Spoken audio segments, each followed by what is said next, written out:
함께 기도합니다. 하나님 기도합니다. 이 시간 말씀 듣는 시간입니다. 오늘 특별히 강림절을 맞이하는 첫 번째 주일로서 우리가 마음을 다하여 예수 그리스도에 대하여 묵상하며 나눌 수 있는 그런 귀한 시간 되기를 원합니다. 하나님 인도하시고 이끄시고 주관하여 주시옵소서. 예수님의 이름으로 기도합니다. 아멘. 할렐루야. 아멘. 한 번 더 인사 나눴으면 좋겠습니다. 아기 예수 오심을 준비합시다. 네, 잘 준비하는 우리가 되었으면 합니다. 여러분, 나이가 들수록 시간이 왜 이렇게 빠른 건가요? 예전 10대, 20대 때를 기억하면요, 정말 10대는 더 했던 것 같아요. 시간이 왜 이렇게 느리게 가는지요. 정말 하루하루가 어쩜 이렇게 지루하고 어쩜 이렇게 시간이 안 가나 그런 생각을 했거든요. 그런데 지금은요, 30대 초반 이제 중반을 향해 가고 있는 이 중에 너무나도 시간이 빨리빨리 가요. 너무 휙휙 지나갑니다. 일주일이 금방 지나가요. 정신 차리고 봤더니 어느덧 2021년도 11월 마지막 주일 예배를 함께 하고 있지 않습니까? 더군다나 오늘 성탄절을 기다리는 강림절, 다른 말로는 대림절이라고 하지요. 우리가 강림절이 시작되었습니다. 여러분, 강림절은요 어떠한 날입니까? 부활 전 이전에 무슨 절기가 있죠? 부활절 이전에는 사순절이 있지요. 그래서 부활하신 예수님을 기대하며 기다리며 준비하는 사순절 기간이 있는데, 이 강림절은요 성탄절 이전에 4번의 주일을 준비하는 기간으로서요 강림절이라고 해요. 이 강림절은요 터툴리아누스의 글에 따르면 이 강림이란 말이 신께서 예배의 자리에 임재하신다라는 것을 뜻한다고 해요. 6세기경의 성탄절 이전의 절기로 6세기경에 등장했으며 8세기경에는 아말라리우스의 매치의 글을 보면요 주님의 오심을 준비하는 날로서 이 절기를 지켰다라는 것을 우리가 알 수 있거든요. 즉 강림절이라는 것을 이렇게 표현할 수 있겠어요. 그리스도인이라고 한다면 예수 그리스도께서 하나님의 나라를 완성시키기 위하여 다시 오실 것을 기다리며 훈련하는 절기. 할렐루야. 다시 한번, 그리스도인이라고 한다면 이 강림절 절기는 무엇이냐? 하나님의 나라를 완성하시기 위하여 다시 이 땅에 오실 예수 그리스도를 기대하며 훈련하는 절기가 무엇이라고요? 강림절이라는 거예요.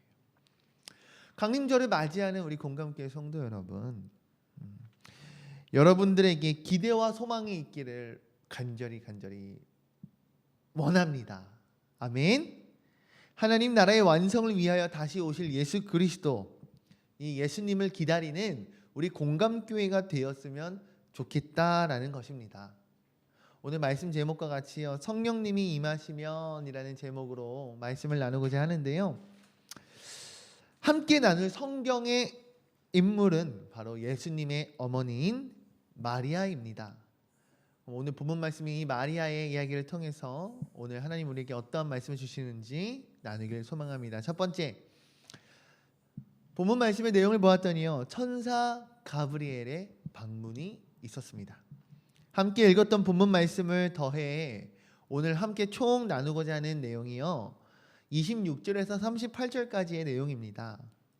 26절에 보면요 여섯째 딸이라고 하는 이 여섯째 딸의 가브리엘이 나타났다는 것은 마리아가 아닌 마리아의 친척 엘리사벳 있죠? 세례 요한의 어머니 엘리사벳, 이 엘리사벳이 임신한 지 6개월째가 되었을 때 마리아의 앞에 천사 가브리엘이 나타났다는 거예요. 말씀을 보면 이 천사 가브리엘이 갈릴리 나사렛에 있었던 마리아를 찾아옵니다. 천사 가브리엘은요 본문에서 마리아에게 여러 가지 이야기를 하는데요, 그 내용이 어떤 내용이었는가 함께 나누고 싶습니다. 먼저 첫 번째, 마리아는요 어떤 사람이었느냐? 약혼한 처녀였습니다.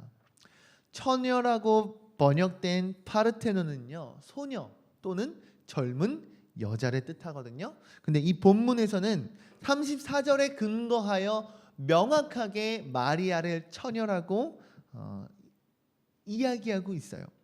또한 옛 유대에는요 12살 이후에 약혼을 할 수 있었는데 보통 약혼을 하고 나서 1년 동안은요 아내를 데려올 수 없었어요. 그래서 결혼하기로 약속을 하고 1년의 기간이 지난 후에 그 아내와 결혼할 수 있는, 그 아내를 데려올 수 있었거든요. 물론 이 약혼이라는 이 제도도 결혼과 동일한 법적인 효력이 있었지만 그 1년 동안에 약혼한 사람과의 선관계를 가지는 것은요 앞으로 결혼할 사람과의 이 예의, 이 유대인의 예의, 결혼의 예의에 대해서 어긋나는 일이었다라는 거예요. 즉 누가복음의 저자인 누가가 마리아가 처녀인 것을 밝히는 이유가 무엇입니까? 예수님께서는 비록 인간의 자궁에서 태어나신 완전하신 인간이시지만 예수님의 그 근원은 어디에 있다라는 거예요? 사람과 사람과의 그 성적인 관계에서 태어난 것이 아닌 아무런 성적인 관계가 없었던 정말 순수한 순결한 처녀였던 이 마리아에게서 잉태되었다라는 것. 할렐루야. 무엇으로 인하여? 오직 성령으로 인하여. 할렐루야. 사람에게서 난 완전한 인간이신 예수님이지만 그의 근원은, 그의 본질은 뭐라는 거예요? 불의하고 죄성이 가득한 인간이 아닌 성령이심을 증거하고 있다라는 거예요. 동시에 하나님께서 행하실 기적의 연장을 이 성령의 잉태를 통하여 쭉 내비칠 것을 예상하고 있고요. 이사야 선지자가 구약의 말씀에서 예언하였던 그 예언의 성취함을 나타내고 있습니다. 아멘. 첫 번째, 마리아는 어떤 사람이었다? 처녀였는데 어떤 처녀였다? 약혼을 했던 처녀였다. 두 번째, 마리아는요 은혜 받은 자였더라고요. 본문 말씀 28절을 보면요 천사 가브리엘이 마리아에게 이렇게 얘기해요. 은혜를 받은 자여라고 이야기합니다. 근데 이 은혜를 받은 자여에 해당하는 케카리토메네의 원형인 카리토라는 단어를 보았더니요 굉장히 재밌어요. 신약 성경 전체를 통틀어서 딱 2번밖에 나오지 않는 단어예요. 굉장히 독특하고 특별한 단어인 것 같아요. 이 단어는요 값없이 은혜를 베풀다 그리고 거저 주다라는 의미를 가지고 있다라는 거죠. 즉 천사 가브리엘이 마리아를 향하여 은혜를 받은 자여라고 이야기하는 것이 무엇을 뜻하고 있는 거예요? 케카리토메네, 카리토, 당신은 하나님의 값없는 은혜를 하나님께서 베푸셨다. 당신은 거저 주는 은혜를 받았다라는 거예요. 마리아는 하나님으로부터 거저 주시는 은혜를 받았던 자입니다. 즉 마리아에게 찾아온 이 가브리엘을 통하여 하나님의 역사가 마리아에게서 시작되었고 마리아는 그 은혜 가운데 있음을 나타내는 거라는 거예요. 마리아에게 임했던 하나님의 은혜는 어떤 의미를 가지고 있습니까? 하나님께서 마리아에게 주신 이 은혜는 어떤 의미를 갖고 있습니까? 오직 하나님께서, 할렐루야, 오직 하나님께서 마리아에게 주신 은혜라는 거예요. 이 은혜는요 우리가 중요하게 바라봐야 할 것이 있어요. 사람이 주관이 아니라는 거예요. 오직 하나님이 주관이라는 거예요. 이 은혜는요 받는 사람 입장이 중요한 것이 아니라는 거예요. 받는 사람 인간의 중심이 아니라는 거예요. 은혜를 주시는 하나님이 중심이고요. 은혜를 주시는 하나님의 선택으로 인하여 강조되어야 할 중심이라는 거예요. 마리아에게 임하였던 이 은혜는요 마리아가 선택하여 받은 것이 아닌 오직 하나님의 선택하심으로 인하여 마리아가 무조건적으로 받을 수밖에 없었던 은혜라는 것을 우리는 놓쳐서는 안 될 줄로 믿습니다. 오늘 본문 말씀을 통해서 우리가 알 수 있는 것이 무엇입니까? 은혜 받기에 합당한 조건이 하나도 없었음에도 불구하고 은혜를 입는 것은 무엇이다? 전적으로 하나님의 편에서 하나님의 기준으로 오직 하나님으로 인하여 하나님께서 우리에게 호의를 베푸실 때 우리가 입을 수 있는 것이 무엇이라? 은혜이다 라는 사실입니다. 할렐루야. 정리해 봅시다. 마리아는 어떤 자였다고 두 번째 말씀드렸습니까? 은혜를 입은 자. 근데 그 은혜는 어디로부터 온 것입니까? 마리아로부터 온 것이 아니라 전적으로 하나님으로부터. 그렇다면 여러분, 마지막으로 마리아의 이 본문 말씀을 통해서 마리아에게 성령의 능력이 덮임받았다, 성령의 능력이 임했다라는 사실을 우리가 알 수 있겠더라고요. 누가는요, 오늘 본문에서 성령이란 단어를 문장에 처음에 사용하거든요. 이를 통해서 예수 그리스도의 탄생의 신비를 저자인 누가는 더욱더 부각시키고자 했던 것 같아요. 특별히 덮다라는 의미로 번역되었던 에피스키아세이는 덮다라는 뜻뿐만이 아니라 그늘을 지우다, 역사하다라는 뜻을 가진 에피스키아조의 직설법입니다. 구약에서 하나님의 임재의 상징인 구름이 성막을 덮었다라는 의미에서도 사용되었거든요. 이처럼 마리아에게 지극히 높으신 이의 능력이 덮는다라는 이 표현은 무엇입니까?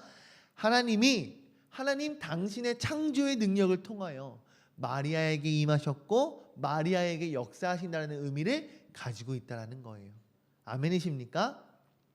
다시 한번, 구약 성경에서 하나님께서 구름 기둥을 통하여 그 성막에 하나님이 임재하실 때 역사하시지 아니하셨습니까?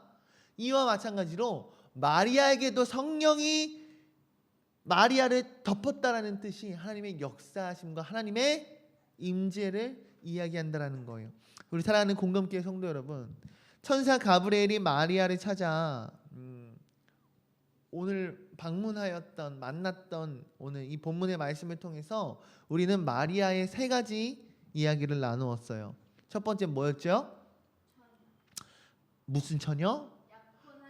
마리아는 약혼한 처녀였다는 거예요. 결혼을 앞두고 있었던 순결한 신부였던 마리아. 그런 마리아를 천사 가브리엘은 무엇이라고 불렀습니까? 마리아, 당신은 은혜를 받은 자다. 그렇게 불렀다라는 거죠. 오늘 본문에서 마리아에게 임하신 하나님의 이 은혜는 누구에게 그 중심이 있습니까? 전적으로 사람의 중심이 아닌 하나님의 중심이 있었다라는 것. 하나님의 선택적 은혜가 분명히 있었다라는 것. 마지막으로 마리아에게 성령의 능력이 덮임으로 인하여 마리아가 일반적인 태아를 잉태한 것이 아니라 무엇으로 인하여? 성령으로 인하여 잉태하였고 그 성령의 잉태는 그리스도의 탄생이요 메시아의 탄생이 이루어졌다라는 사실입니다. 아멘. 오늘 본문의 내용이 조금 이제 정리가 되시죠? 그렇다면 천사 가브리엘의 방문을 통하여 마리아에게 나타났던 이 하나님의 말씀에 대하여 마리아는 어떻게 반응을 했을까요? 저는 이 부분이 굉장히 궁금하더라고요. 마리아의 반응은 어땠을까요? 갑자기 이루어졌던 천사와의 그 만남, 그리고 그 천사가 지금 이야기하는 것들이 사실은 생각해보면 굉장히 이해할 수 없는 상황과 이해할 수 없는 내용들을 천사 가브리엘이 말하고 있는 거예요.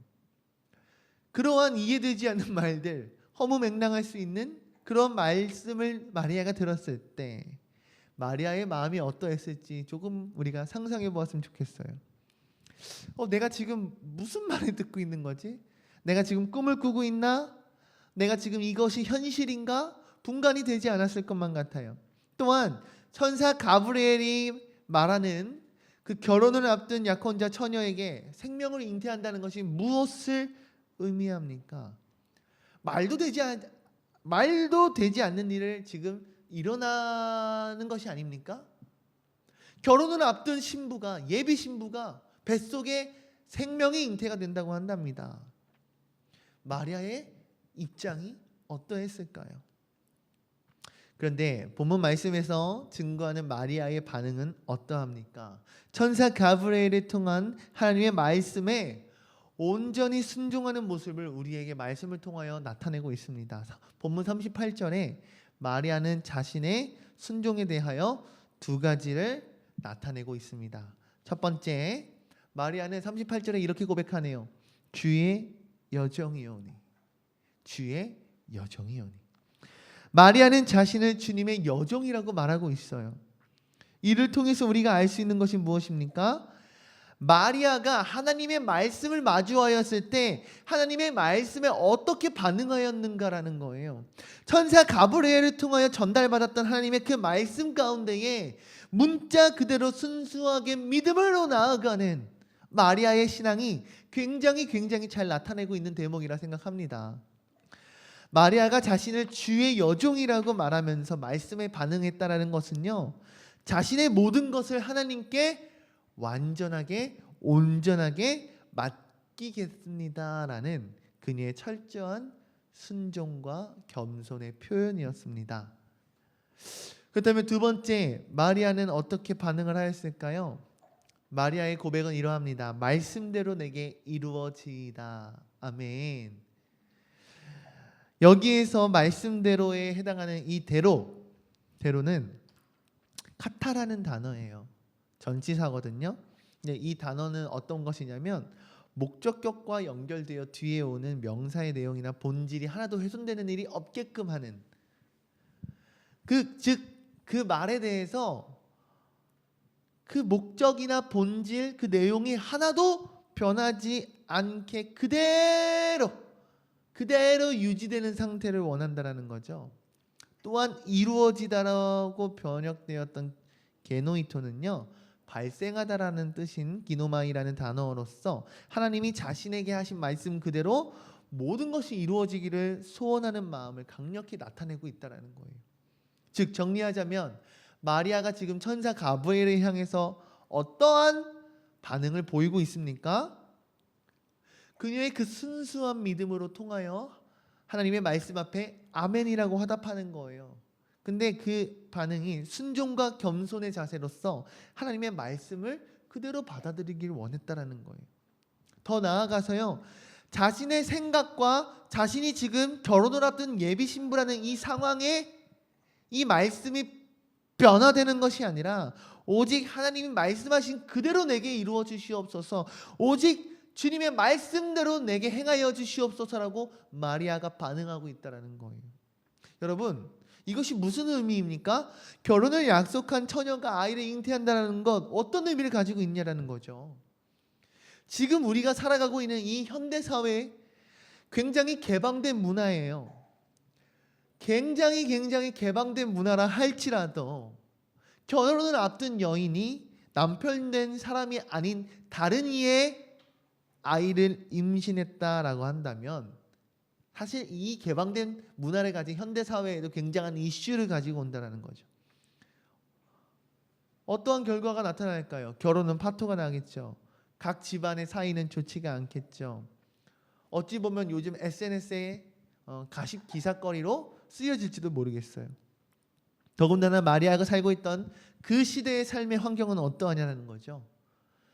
간음죄를 지었던 여인에게 사람들이 돌을 던져 죽이고자 하는 그러한 시대를 살았는데 하나님의 말씀 앞에 마리아의 이 온전한 순종은 결코 우리가 그렇구나라고 가볍게 생각할 수 있는 것이 아니라는 거예요.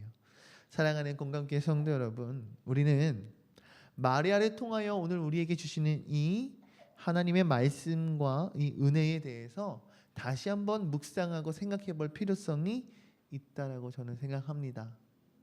여러분, 한 번쯤 우리가 이 시간 이 마리아의 신앙에 대해서 한 번 더 정리해 보았으면 해요. 하나님의 말씀과 하나님의 그 은혜에 일하시는 그 역사는요, 세상에서 말하는 그 성공과 자랑으로만 이루어지는 것이 아니더라고요. 하나님의 그 말씀과 하나님의 그 은혜에 순종하기 위해서 때로는 우리가 세상의 문화와 세상의 기준에 우리가 대적해야 할 때도 필요성이 있더라고요.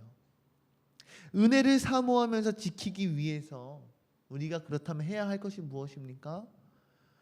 은혜를 지키는 것, 은혜를 사모하기 위하여 우리가 해야 할 것은 철저한 영성의 훈련이 우리에게 필요할 줄로 저는 믿습니다. 하나님께서 일하시는 역사가 때로는 내게 어려움으로 다가올지도 모르겠어요. 그것이 고난과 고통으로 우리에게 그 과정이 일어날 수도 있을 것이라 생각해요. 오늘 말씀에 등장하는 이 마리아 또한 마찬가지라고 저는 생각합니다. 결혼을 앞두었던 예비 신부가 생명이 뱃속에 잉태된대요. 근데 그 생명이 하나님께서 주시는 성령으로 인한 생명이고, 이 생명은 세상의 구원자여 메시아가 될 것이고 다 좋다 이거예요. 그런데 내 삶은 어떠하냐는 거죠. 내 삶은 결혼을 앞둔 예비 신부인데, 아직 어떠한 성적인 관계도 경험해 본 적이 없는 나이인데 내 배에 아이가 잉태된다라니. 이 아이가 잉태되는 것 좋다 이거예요. 그렇다면 배가 불러오면 불러올수록 나는 어떠한 삶을 살게 될까?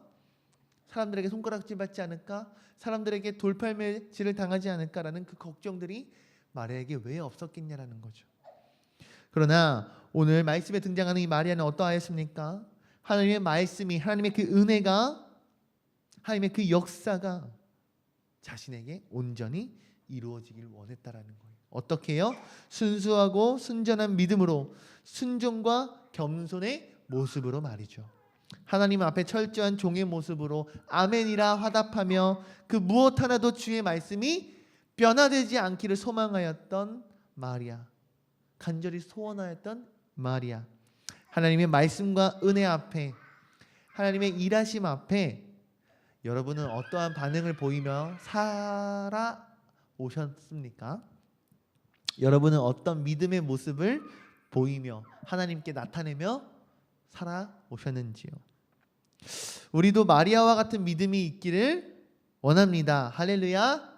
순수하고 순전한 믿음. 할렐루야. 더 나아가 하나님의 말씀이 나의 삶에 온전히 이루어지길 원하는 믿음. 할렐루야.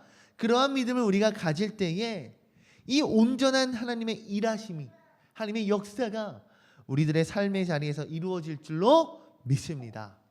오늘 말씀 마지막입니다. 그렇다면 성령님이 임하시면 어떠한 일이 일어나느냐, 이것에 대해서 말씀을 나누고 마무리하고 싶습니다. 마리아에게 천사 가브리엘이 찾아왔고요, 마리아는 온전히 자신의 그 순전한 믿음으로 말씀을 받아들였습니다. 이를 통하여 마리아에게 성령님이 임하였습니다. 그렇다면 오늘 말씀과 같이 성령님이 임하시면 어떤 일이 일어날까요? 오늘 함께 첫 번째로 찬양을 나누었던 성령이 불타는 교회의 가사를 통하여 은혜를 나누길 소망합니다. 첫 번째, 성령님이 임하시면 능력이 나타나 모든 것이 일어날 수 있게 되죠. 할렐루야. 아멘. 성령님이 임하시면 능력이 나타납니다. 이 찬양의 고백과 같이요, 그 어떤 일도 일어날 수 있다라는 것을 우리가 믿었으면 좋겠습니다. 예수님께서 승천하신 이후에 마가의 다락방에 모였던 그 120명의 사람들이 성령을 입었습니다. 그들에게 무슨 일이 일어났습니까? 하나님의 능력이 나타났다라는 거죠. 그들의 입술을 통하여 각 나라와 각 지방의 방언을 통하여 복음을 선포하기 시작합니다. 귀신을 쫓아내고요, 예수님이 그러셨던 것처럼 병든 자를 고치게 되었습니다.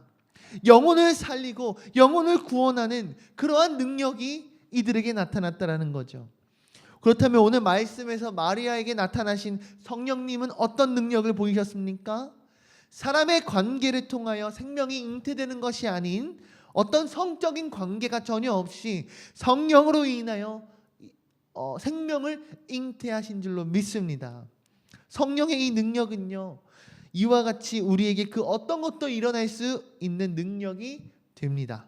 사랑하는 공감교회 성도 여러분, 우리가 성령 충만하여 성령의 능력으로 살아가는 저와 여러분들이 되었으면 합니다. 두 번째, 그렇다면 성령님이 임하시면 능력이 나타나 모든 것이 일어날 수 있게 되죠.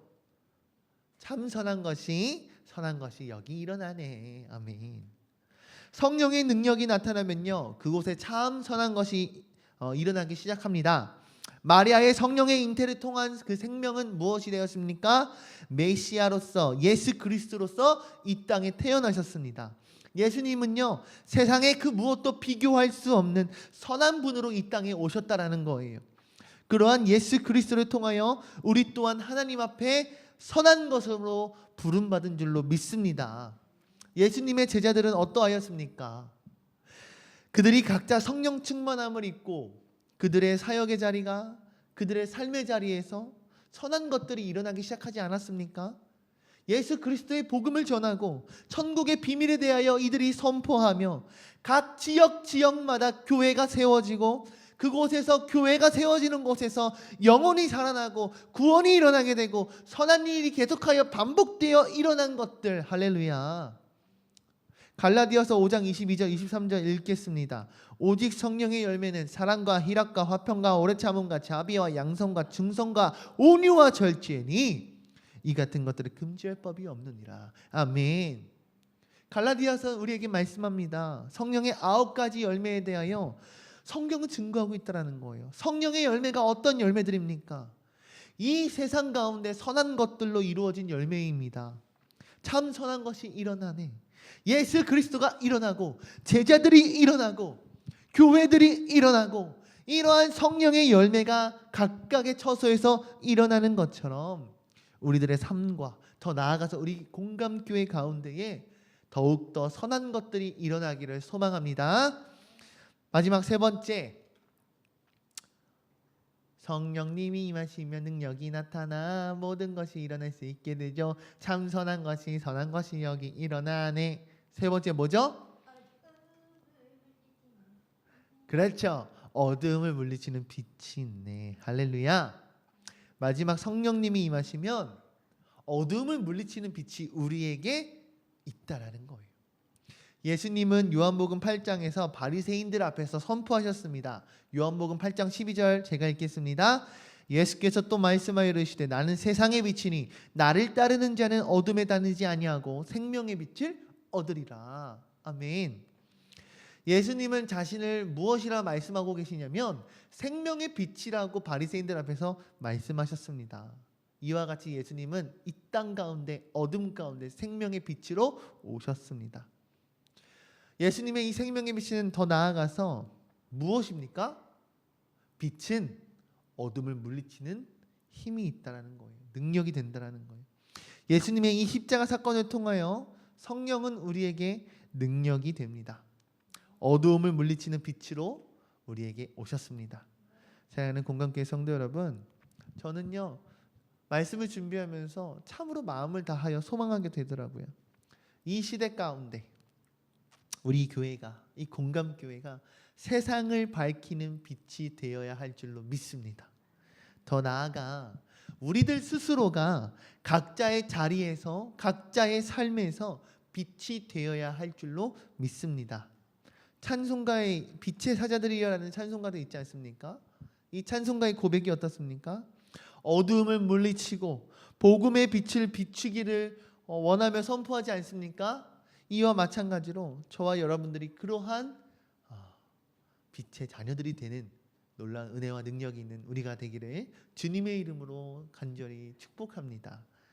말씀을 정리하고 마치고 싶습니다. 강림절 첫 번째 주일을 맞이하여서요, 성령님이 임하시면이라는 제목으로 말씀을 나누었습니다. 그 중에 특별히 오늘 본문 말씀에 등장하였던 인물인 마리아를 통하여 우리가 말씀을 나누었는데요. 천사 가브리엘이 마리아를 찾아왔죠. 방문하였죠. 가브리엘은 마리아에게 하나님의 말씀을 전하였습니다. 그 말씀은 마리아에게 있어서 은혜가 되었고 마리아에게 있어서 성령의 능력으로 나타나였습니다. 마리아는 자신에게 찾아왔던 이 말씀 앞에 참된 믿음과 순종의 반응을 보였습니다. 그러한 반응 앞에 성령님께서 임하셨고 메시아 예수 그리스도라는 세상의 복된 소식의 열매를 맺게 되었습니다. 이처럼 성령에 임하시면 우리에게 능력이 되는 줄로 믿습니다. 성령님이 임하시면 선한 것이 우리들의 자리에서 일어날 줄로 믿습니다. 성령님이 임하시면 우리는 어둠을 물리치고 빛의 자녀들이 될 줄로 믿습니다. 마리아에게 임하셨던 성령님께서 오늘 우리에게도 임하시길 주님의 이름으로 축복하고, 또한 마리아와 같은 순수하고 순전한 믿음과 순종과 겸손의 자세가 우리에게 있기를 소망합니다. 더 나아가 성령님의 임하심으로 인하여 이 땅 가운데 하나님을 온전히 예배하고 찬송하며 영광을 돌릴 수 있는 저와 여러분들이 되기를 주님의 이름으로 축복합니다. 기도하시겠습니다. 하나님 기도합니다. 성령님이 임하시면 능력이 나타납니다. 어둠을 물리치는 빛이 우리에게 있는 줄로 믿습니다.